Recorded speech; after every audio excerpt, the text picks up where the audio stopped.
उत्तर महाराष्ट्रातील 3.5 शक्तिपीठांपैकी अर्धे शक्तिपीठ मानल्या जाणाऱ्या नाशिकच्या सप्तशृंगी गडावर सध्या चैत्रोत्सवाचा अभूतपूर्व उत्साह पाहायला मिळतोय।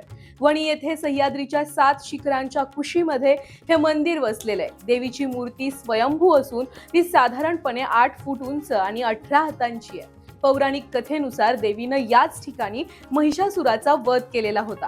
महाराष्ट्रातील भक्ती परंपरेमध्ये या पीठाला अनन्यसाधारण महत्त्व असून चैत्र पौर्णिमेला येथे मोठी यात्रा भरते।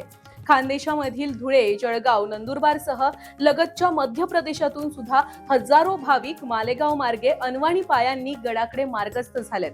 भर उन्हात सुद्धा जय अंबेच्या जयघोषानं वातावरण अगदी भक्तिमय झालं असून श्रद्धेच्या जोरावर भाविकांची ही पदयात्रा अखंड सुरू आहे। मालेगाव शहरातील दरेगाव ते टेहरे चौफुली पर्यंतचा मार्ग हा सध्या भक्तांच्या गर्दीनं फुलून गेलाय। या यात्रेमध्ये अबालवृद्ध, महिला आणि लहान मुलं मोठ्या उत्साहानं सहभागी झालेत।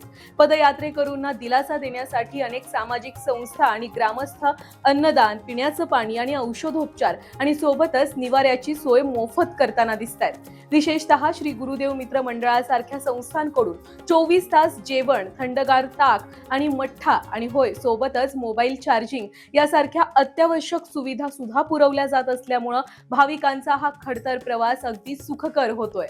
जय अंबे।